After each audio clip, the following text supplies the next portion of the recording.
Chapter 6, For the Love of a Man. The previous December, when John Thornton froze his feet, his partners made him comfortable and left him to get well. They themselves went up the river to get out a raft of logs for Dawson. At the time he rescued Buck. Thornton was still limping slightly, but with the continual warm weather and even the slight limp left him. And here, lying by the river bank through the long spring days, watching the running water, listening lazily to the songs of the birds and the hum of nature, Buck slowly won back his strength. After one had traveled 3,000 miles, a rest is very welcome, and his wounds healed and his muscles swelled and the flesh came back to his bones. Buck grew lazy.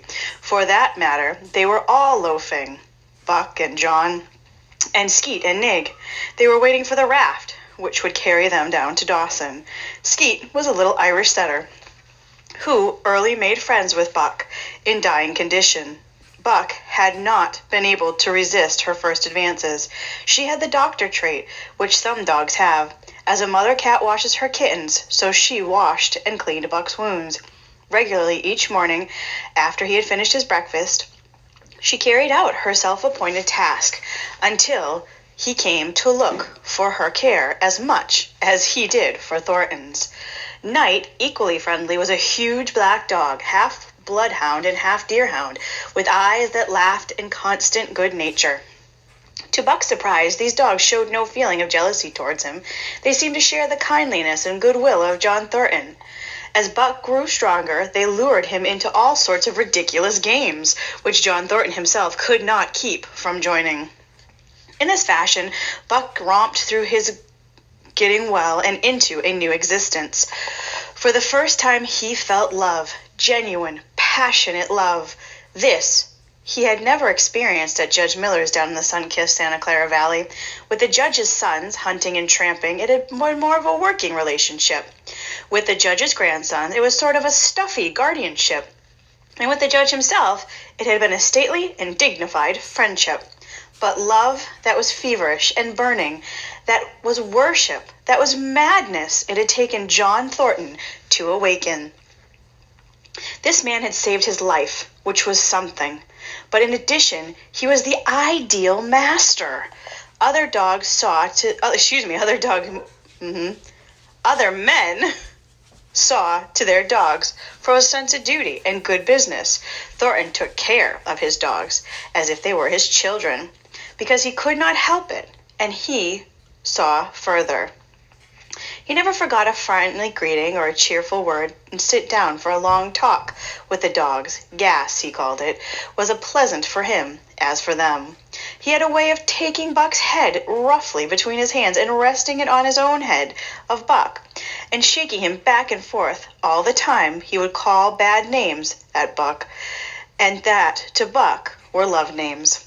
Buck knew no greater joy than that rough embrace and the sounds of the murmuring oaths, top of page 78. At each jerk back and forth, it seemed as if his heart would be shaken out of his body, so great was his joy. And when he was released and sprang to his feet, his mouth laughing, his eyes eloquent, his body motionless, John Thornton would admiringly exclaim, "God, you could all but speak." Buck had a way of expressing his love that was almost hurtful. He would seize John Thornton's hand in his mouth and close so fiercely that the flesh showed teeth marks for some time afterward. And as Buck understood the oaths to be love words, so the man understood the pretend bites to be a caress. For the most part, however, Buck expressed his love from a distance. Although he went wild with happiness when Thornton touched him or spoke to him, he did not seek these signs for Thornton's love. Skeet would shove her nose under Thornton's hand and nudge until he pet her. Night would rest his great head on Thornton's knee. Unlike them, Buck was content to adore Thornton from afar.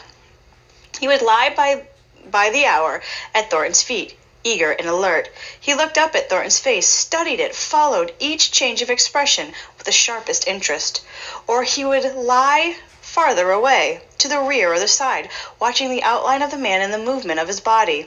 And so often strong was the friendship between them. The strength of Buck's gaze would cause John Thornton to turn his head around. Without speaking, he would return the gaze. His heart shined out of his eyes in the same way that Buck's heart shone out. For a long time after his rescue, Buck did not like Thornton to get out of his sight.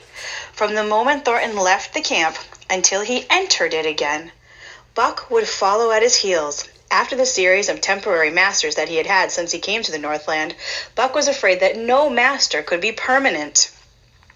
He was afraid that Thornton would go out of his life as Perrault and Francois and the Scot had gone out. Even at night, in his dreams, this fear haunted him. Then he would wake up and creep through the cold to the flap of the tent, where he would stand and listen to the sound of his master's breathing. Buck's great love for John Thornton suggested a soft, civilizing influence in his life, but the strain of the primitive, or the old, which the Northland had awakened in him, was still alive and active. He was faithful and devoted, but he kept his wildness and cleverness. He was a thing of the wild who had come in from the wild to sit by John Thornton's camp. He was no longer a dog of the soft Southland stamped to the mark of civilization. Because of his very great love, he could not steal from Thornton. But from any other man in any other camp, he did not hesitate an instant. He stole with such cunning that he was never caught. His face and body were scarred by the teeth of many dogs. He fought as fiercely as ever and more shrewdly. He did not fight Skeet or Knight. They were too good-natured to quarrel with, and besides, they belonged to John Thornton. But any stranger dog, regardless of his bravery, soon admitted Buck's mastery. Otherwise, he would have found himself fighting for his life against the terrible opponent.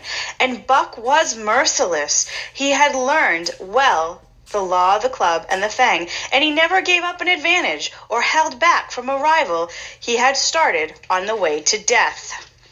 He had learned from Spitz and from the chief fighting dogs of the police mail that there was no middle way. He must defeat or be defeated.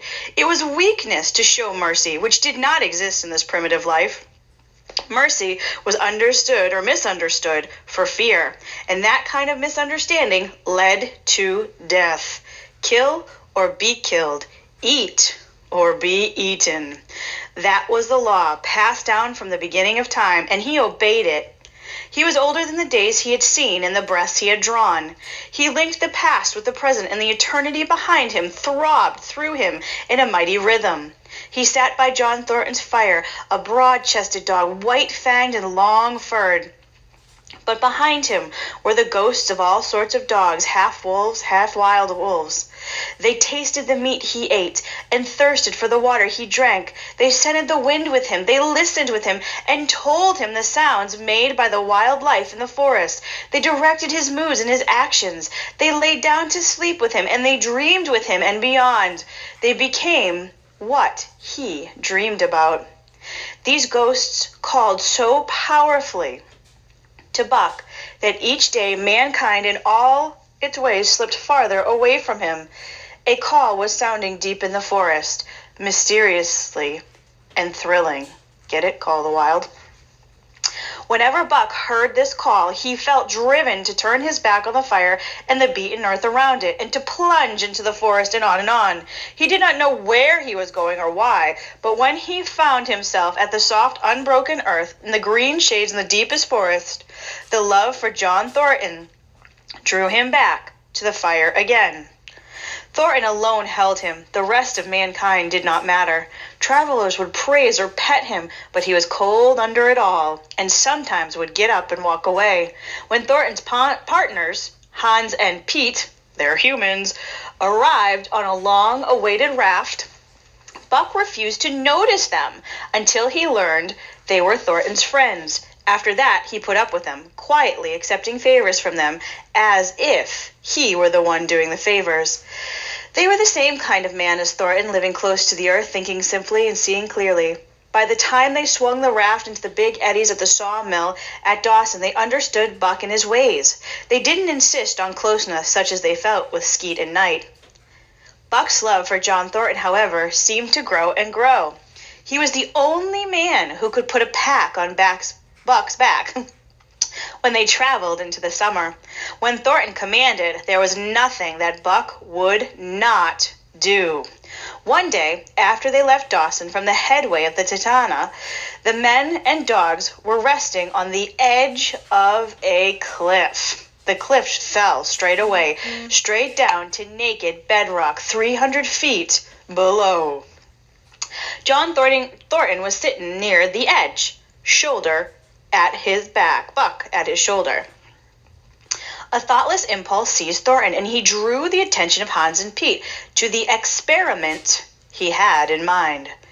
"Jump, Buck," he commanded, sweeping his arm out over the canyon, and the next instant he was wrestling with Buck on the extreme edge of the cliff, while Hans and Pete were dragging them back to safety. "It's spooky," Pete said, after it was all over and they had caught their breaths. Thornton shook his head. "No, it is splendid. And it is terrible, too. Do you know, it sometimes makes me afraid." Top of page 82. "I am not eager to be the man that lays hands on you when he is around," Pete announced, nodding his head towards Buck. "By jingo," Hans offered. "Not me either." It was at Circle City before the year was out that Pete's fear was realized. Black Barton, an evil-tempered and cruel man, had picked a quarrel with a tenderfoot at the bar. Thornton stepped good-naturedly between them. Buck, as was his custom, was laying in the corner, hands on paws, watching his master's every action. Burton punched Thornton without warning, straight from the shoulder. Thornton was sent spinning. He saved himself from falling by grabbing the rail of the bar. People in the bar heard what was neither a bark nor a yelp, but something that was described best as a roar. They saw Buck's body rise up in the air as he went straight for Burton's throat. The man saved his life by throwing his arm out, but he was knocked backward onto the floor, and Buck was on top of him. Buck let go of his bite on the arm and drove in again for the man's throat. This time the man only partly blocked him, and his throat was torn open. Then the crowd drove Buck off, and a surgeon stopped the bleeding. Buck prowled up and down, growling furiously, trying to rush in, and being forced back by a number of men with clubs. A miners' meeting was called on the spot and decided that Buck had enough cause for the act, and Buck was let go. But his reputation was made, and from that day his name spread through every camp in Alaska. Later on, in the fall of that year, he saved John Thornton's life in quite a different way. The three partners were taking a long and narrow boat through a bad stretch of rapids on the 40-mile creek. Hans and Pete walked along the bank, moving the boat by means of rope that they tied from tree to tree. Thornton remained in the boat, helping it forward by means of a pole and shouting directions to the men on shore. Buck on the bank kept abreast of the boat. Worried and anxious, he never took his eyes off his master. At a particularly bad spot where the ledge barely submerged rocks jutted into the river, Hans untied the rope. While Thornton pulled the boat out into the stream, Hans ran down the bank with the end of the rope to tie the boat when it had cleared the ledge. The boat cleared the ledge and was flying swiftly downstream when Hans, trying to slow it down, pulled too sharply on the cord, and the boat tipped over and hit the bank bottom. Thornton was thrown out of the boat. He was carried downstream towards the worst part of the rapids, a stretch of wild water in which no swimmer could live. Buck sprang into the water the instant the boat overturned. After 300 yards in the middle of the mad whirl of water, he caught up to Thornton, and when he felt Thornton grasp his tail, Buck headed for the bank, swimming with all his splendid strength. But their progress toward the shore was slow, and while their progress downstream was amazingly rapid. From below came the fatal roar when the wild current went wilder, hitting the rocks which thrust through like the teeth of an enormous comb. The pull of the water at the beginning of the last steep climb was horrendous. Thornton knew that it was impossible to make the shore, and he scraped furiously over 2 rocks, then struck a third with a crashing force. He grabbed its slippery top in both hands, releasing Buck. Above the roar of the churning water, he shouted, "Go, Buck, go!" Buck swept on downstream, struggling desperately. When he heard Thornton's command, he reared up out of the water, throwing his head high as though for a last look. Then he turned obediently toward the shore. He swam powerfully.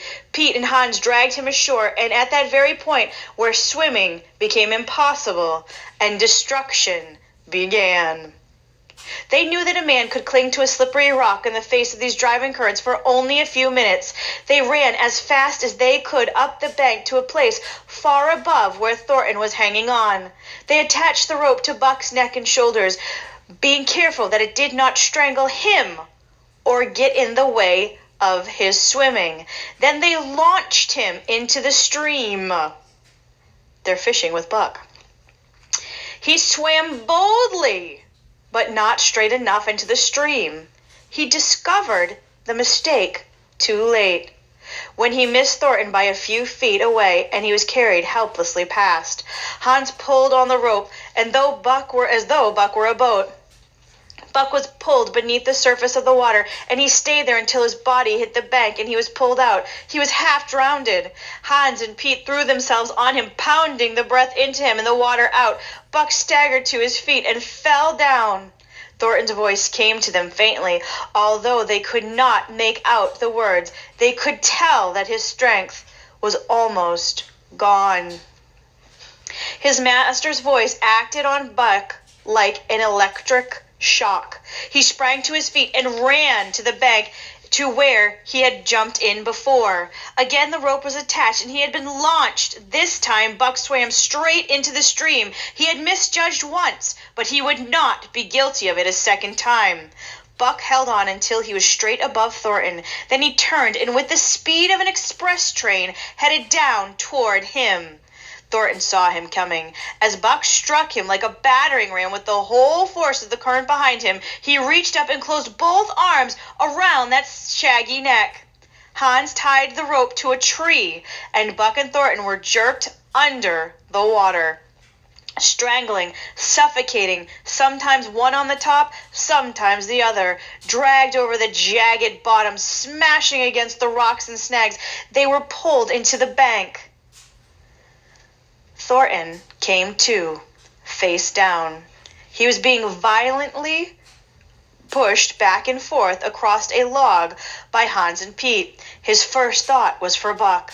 Night was howling over Buck's lifeless and limp body, while Skeet was licking the wet face and closed eyes.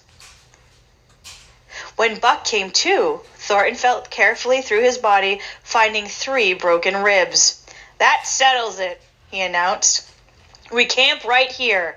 And camp they did, until Buck's ribs knitted and he was able to travel.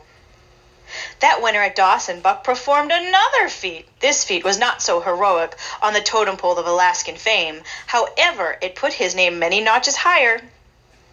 This feat particularly pleased the 3 men, for they needed the money to outfit themselves. They needed mining tools. They had wanted for a long time to go to the Virgin East, where no miner had yet gone. It happened because of a conversation at the El Dorado Saloon. Men were bragging about their favorite dogs. One man said that his dog could start a sled with 500 pounds and pull it away. A second man bragged 600 for his dog, and a third bragged 700. "Pooh-pooh," said John Thornton. "Buck, he could start 1,000 pounds. "And break it out and pull it for 100 yards?" demanded Mathewson, the man who had claimed 700 for his dog. "And break it out and pull it for 100 yards," John Thornton said coolly. "Well," Mathewson said slowly and deliberately so that all could hear, "I've got $1,000 that says he can't. And there it is. So he slammed a bag of gold dust the size of a bologna sausage down on the bar. Nobody spoke. Thornton's bluff had been called, if it was a bluff. He could feel a flush of warm blood creeping up his face. He did not know whether Buck could start 1,000 pounds, half a ton. The huge size of it shocked him. He had great faith in Buck's strength, and he had often thought that Buck could start such a load. But he had never faced the possibility of it. A dozen men were watching him, silent and waiting. Besides, he didn't have $1,000, nor did Hans and Pete. I got a sled standing outside now with 20 50-pound sacks of flour, Matthewson went on. So don't let that stop you. Thornton didn't reply. He didn't know what to do. He glanced from face to face in the absent-minded way of a man who had forgotten how to think and is looking for something to get himself started again. Page 88. The face of Jim O'Brien, an old-time friend, caught his eye. The face seemed to rouse him to do what he would never have dreamed of doing. Can you lend me 1,000? He asked in a whisper. Sure, answered O'Brien, thumping down an overflow sack by the side of Matthewson's. Though it's little faith I'm having, John, that beast can do the trick. The El Dorado emptied its occupants into the street to see the test. The tables were deserted and the dealers and gamers came out to see the outcome of the bet. Several hundred men in furs and mittens gathered near the sled. Matthewson's sled, loaded with 1,000 pounds of flour, had been standing for a couple of hours. In the intense cold, it was 60 below zero. The runners had frozen fast to the hard-packed snow. Men offered odds of 2-to-1 that Buck could not budge the sled. A disagreement arose concerning the phrase break out. O'Brien argued that Thornton should knock the runners loose, leaving it to Buck to break it out from a dead standstill. Matthewson argued that Buck had to break out the runners from the frozen grips of the snow. A majority of the men decided in Matthewson's favor, and the odds went up to 3-to-1 against Buck. Nobody believed in him. There were no takers, even at those odds. No one believed that Buck could do this. Thornton had been hurried into this bet, heavy with doubt. Now, as he looked at that sled itself, with the regular team of 10 dogs curled up in the snow in front of it, the task appeared even more impossible. Matthewson grew happier and happier. 3-to-1, he announced. I'll bet you another 1,000 at that odds, Thornton. What do you say? Thornton's doubt showed on his face, but his fighting spirit was aroused. It was the spirit that soared above odds, that did not recognize the impossible, and hears only the call to battle. He called to Hans and Pete to come to him. Their sacks were slim. With Thornton's own, the three partners raked together only $200.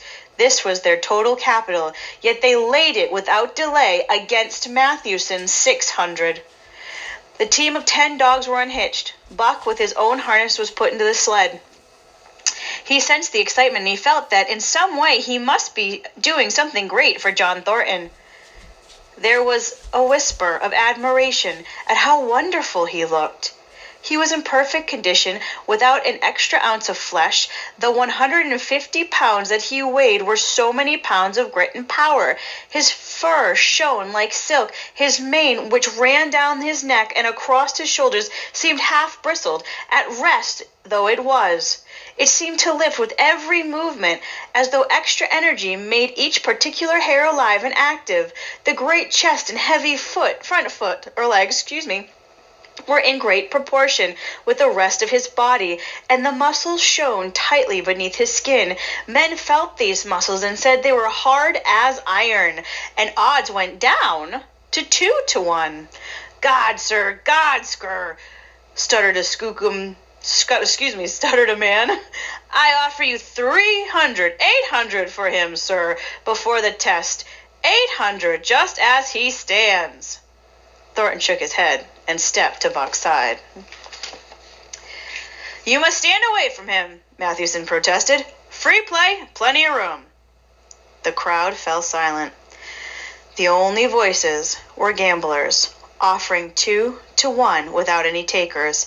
Everyone agreed that Buck was a magnificent animal, but those 20, 50-pound sacks of flowers kept them from betting on him. Thornton knelt down by Buck's side. He took his head in his 2 hands and rested cheek to cheek. He did not playfully shake him, as he usually did, or murmur soft love curses. Instead, he whispered in his ear, "As you love me, Buck, as you love me," was what he whispered. Buck whined with quiet eagerness. The crowd was watching with interest. Things were getting mysterious. It seemed like a magic spell of some kind. As Thornton got to his feet, Buck seized his mitten between his paws. He pressed it in with his teeth. Then he let go, slowly, half unwillingly. It was the answer, given not in terms of speech, but in terms of love. Thornton stepped well back. "Now, Buck," he said. Buck tightened the traces, then he let them go, slacking by several inches. It was the way he had learned. "Gee!" Thornton's voice rang out, sharp in the tense silence. Buck swung in to the right, ending with a plunge that took up the slack. His 150 pounds stopped with a sudden jerk, and the loaded shook, and under the runners there was a crisp, crackling sound. "Ah!" Thornton commanded. Buck repeated this movement, this time to the left. The crackling sound became a snapping one as the sled turned several inches to the side. The sled was broken out. Men were holding their breaths, completely unaware they were doing so. "Now, mush!" Thornton's command cracked up like a pistol shot, and Buck threw himself forward, tightening the traces with a lunge. His whole body was gathered together in a tremendous effort, and the muscles twisting and knotting like a live thing beneath the silky fur. His great chest was low to the ground, his head forward and down. His feet were flying like mad, and his claws scraping the hard, packed snow. The sled swayed and trembled. One of his feet slipped, and a man groaned aloud. Then the sled lurched ahead in what looked like a quick series of jerks, though it never really came to a stop. Half an inch, 2 inches. The jerks grew less as the sled gained momentum, until it was moving steadily. Men gasped and began to breathe again, unaware for the moment that they had stopped breathing. Thornton was running behind, encouraging Buck with short, cheerful words. The distance had been measured off, and as he neared the pile of firewood that marked the end of the 100 yards, a cheer began to grow and grow. It broke into a roar as he passed the firewood and halted on command. Every man was tearing himself loose, even Mathewson. Hats and mittens were flying in the air. Men were shaking hands, it didn't matter with whom, and bubbling over in a great general confusion. But Thornton fell on his knees beside Buck. Head was against head, and he was shaking him back and forth. Those who hurried up heard him cursing Buck softly and lovingly. God, sir, sputtered the man who had spoken before. "I'll give you 1,000 for him, sir. 1,000, 1,200, sir." Thornton rose to his feet. His eyes were wet. The tears were streaming down his cheek. "Sir," he said. "No, sir. You can go to hell, sir. It's the best I can do for you, sir." Buck seized Thornton's hand in his teeth. Thornton shook him back and forth. The onlookers drew back in a respectful distance, as though all inspired by the same idea. They were polite enough not to interrupt again.